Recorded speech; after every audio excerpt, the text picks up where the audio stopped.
এক মহিলা প্রশ্ন করছে আমাকে, আমিও চাই যে জান্নাতে থাকি, আমার হাজবেন্ডও থাক জান্নাতে, কিন্তু বেহেশতে যে হুর দিবে আমার জামাই যেন হুর না পায়। আমি বললাম যে সুবহানাল্লাহ, আপনি কেমনে এই প্রশ্ন আবিষ্কার করলেন কি করে? তো বলছি এটা কি বলা ভুল হবে? আমি আল্লাহর কাছে দোয়া করি যে আল্লাহ, আমিও জান্নাতে যাব, আমার হাজবেন্ডও যাবে, কিন্তু আমার হাজবেন্ড যেন হুর না পাই। এটা একজন মহিলার প্রশ্ন। আর একজন পুরুষের প্রশ্ন হলো, আচ্ছা, জান্নাতে গিয়েও কি এখন যা অত্যাচার করে এটাই থাকবে? আপনি কি বুঝতে পারছেন কথা? মানে দুনিয়ায় যেভাবে অত্যাচার করছে, জান্নাতে যদি যাই তাহলে কি অত্যাচার কি এইভাবেই থাকবে?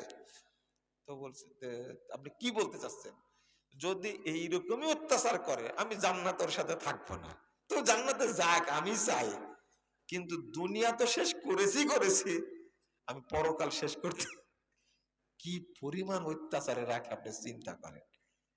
প্রশ্ন করতে করতে কোন জায়গায় গেছে খেয়াল করেছেন? দুনিয়াতে যে অত্যাচার করা করে, জান্নাতে গিয়েও কি এইভাবে অত্যাচার করবে? আমি বললাম যে জান্নাতকে ভাবছেন আপনার গ্রামের মতো, আপনার বাড়ির মতো, আসলে কি জান্নাত এরকম? এরকম? আমি ওই মহিলাকে উত্তর দিলাম, শুনেন, জান্নাতে আপনার স্বামী যদি একবারে নিম্ন শ্রেণীর মুমিন হয়, কোন শ্রেণীর? একবারে লো কোয়ালিটির, এর চেয়ে দুর্বল ইমানের আর কেউ নাই, এই যদি জান্নাতে যায়, তাহলে জান্নাতি হুর পাবে ৭০টা। কয়টা? ৭০টা। আর দুনিয়া থেকে পাবে 2টা, তাহলে কয়টা হলো? ৭২টা। আর যদি আপনার হাজবেন্ড খুব ভালো মুমিন হয়, এই যে কয়টা পাবে এর কোনো নির্দিষ্ট নাই। যে বলেন কি, এবার তো আরো অবস্থা খারাপ। কথা বুঝতে পারলেন? কেউ বলছেন 700 পাবে, কেউ বলছে যে 1000 পাবে, কেউ বলছে 1500 পাবে। যারা ভালো মুমিন, যত ভালো মুমিন হবে হুর তত কি হবে? বেশি হবে। কথা বুঝতে পারছেন আপনারা? তো মহিলার খুব মন খারাপ। মহিলার কি খুব মন খারাপ? মন খারাপ করেন না, একটা সুসংবাদ আছে। কি সুসংবাদ? আপনার স্বামী হুর জান্নাতে যতটাই পাক, আপনি হবেন, অর্থাৎ দুনিয়ার স্ত্রী হবে তাদের চেয়ে লক্ষ কোটি গুণ বেশি সুন্দরী। এবার মহিলা খুশি হয়ে গেছে, বলছে এটা আপনি আগে বলতেন, মানে নেতৃত্ব পেয়ে গেছে এবার। বুঝেননি কথা? এবার কি পেয়ে গেছে? আপনারা শুনছেন না শুধু তাকায় আছেন? নেতৃত্ব পেয়ে গেছে যে সবার সে সুন্দরী। এবার কিন্তু আর তার প্রশ্ন নাই, প্রধানমন্ত্রী হয়ে গেছে এবার। বুঝতে পারলেন? স্ত্রী যতটাই থাক, নেতৃত্ব কার হাতে থাকবে? এটাতে রাজি হয়ে গেছে। আমি বললাম যে এটা বললাম, আর জান্নাতে ঢুকলে আপনার মনটা দুনিয়ার মতো থাকবে না। এই বক্তব্য শোনার পরে মহিলারা আমাকে গালি দিবে না দোয়া করবে?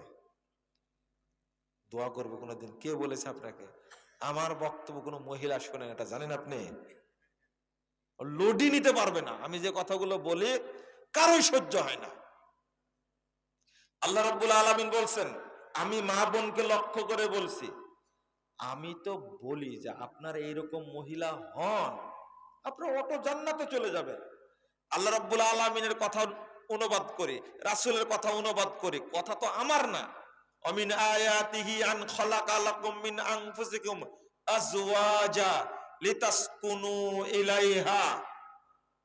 আল্লাহ রাব্বুল আলামিন বলছেন, আল্লাহ বলছেন, আল্লাহর নিদর্শন সমূহের মধ্যে অন্যতম নিদর্শন হলো আল্লাহ তোমাদের জন্য জোড়া তৈরি করেছেন, সঙ্গিনী তৈরি করেছেন।